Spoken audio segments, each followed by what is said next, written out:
It's episode number 400, and such a milestone should be marked with an epic episode. And you ask the questions, I offer them to Pastor John, and he answers them. That's how it works on the Ask Pastor John podcast. And we get a lot of questions about relationships and dating and marriage, and of course, a lot of questions about sex. And that leads to episodes that may not be suitable for all listeners and are really designed to be listened to by married couples, and that's the case today. In the last month, 10 questions have arrived on the question of oral sex. The question is all the same, Pastor John, is this a practice that's permissible in a Christian marriage, or is this always sinful? Questions relating to sexual intimacy should, I think, be handled with what you might call verbal modesty, rather than shocking or crass words. I think dressing and talking in immodest ways are both wrong. So that's kind of governing some of my language now. These are real concerns. I'm okay with this question. It's a little bit, difficult and sensitive, but it's okay. People want biblical guidance, and so here's my effort at biblical wisdom. First of all, I'm assuming the question is only relating to people who are married. When I give this counsel, I think it is wrong outside marriage. And we could talk about that another time more extensively, but here's the short answer. Why? Oral sex is even more intimate and delicate, it seems, than copulation. And we know this because even married couples are wondering if they should go there. It's as if it's a stage of intimacy that may not even be proper for married people. And so to think it can be an innocent substitute for copulation so people can obey the letter of the law outside marriage is a mirage. That's the first observation. In marriage, here's what I would say. If oral sex is wrong, I can think of 4 possible reasons it would be wrong. I'll name them and then I'll ask this question. Do those 4 things exist? Number 1, it would be wrong if it were prohibited in the Bible. Number 2, it would be wrong if it were unnatural. Number 3, it would be wrong if it were unhealthy, or that is harmful. And number 4, it would be wrong if it were unkind. So let's take those one at a time. Number 1, I don't think oral sex is explicitly prohibited in any biblical command. If the Bible proscribes it, it would have to be by principle and not by an explicit command. Number 2, is it unnatural? This is a tricky one. The male and female genitals are so clearly made for each other that there is a natural fitness or beauty to it.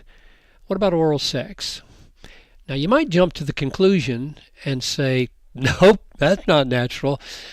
But I'm slow to go there because of what the Proverbs and the Song of Solomon say about a wife's breasts. This is kind of an analogy, so consider this.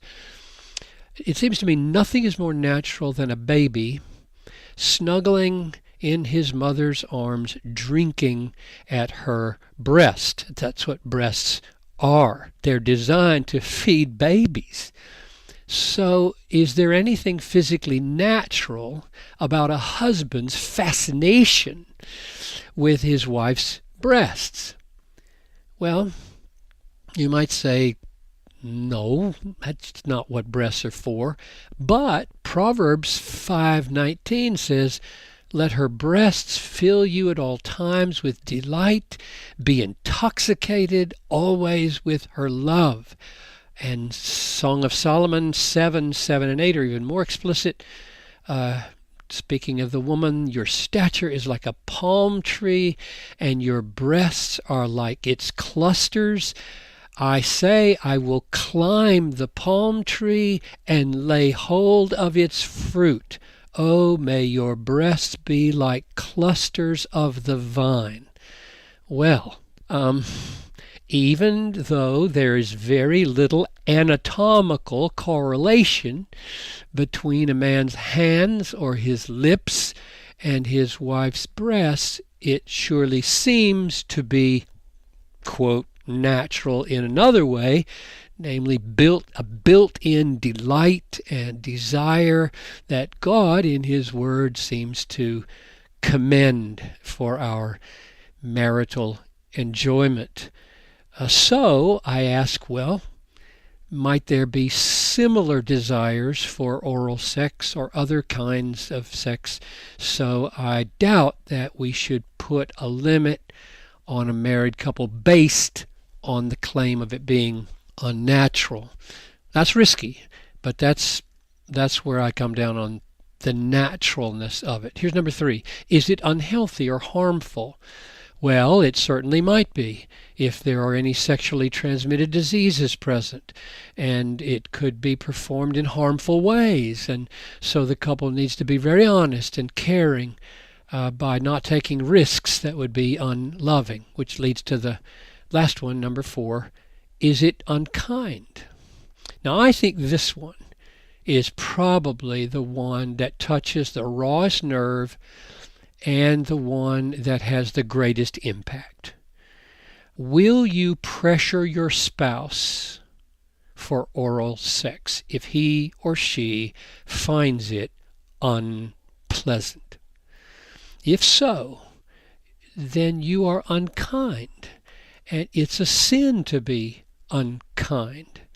Ephesians 4:2, be kind to one another. But the key word here is pressure. I know that 1 Corinthians 7:4 says, the wife does not have authority over her own body, but the husband does. Likewise, the husband does not have authority over his own body, but the wife does, and the context there is sex. So what does that mean practically? Well, it means that both the husband and the wife have the right to say to the other, I would like to blank. And both of them have the right to say, I would rather not blank. And in a good marriage, the biblically beautiful marriage, both of them seek to outdo the other in showing kindness. So those are my principles, Tony, that would guide, I think, the Christian couple in this matter of oral sex. All right. Thank you, Pastor John. That was episode number 400. I think it was epic. Episode number 300 was epic. 200 was epic. How epic? You can find out for yourself in the Ask Pastor John podcast archive, easily found in the app for the iPhone and the Android. And biblical discernment is a good thing. It's a great thing, as long as it's handled rightly. But there's a wrong kind of discernment, and we're going to talk about that tomorrow. I'm your host, Tony Reinke. Thanks for listening to the Ask Pastor John podcast.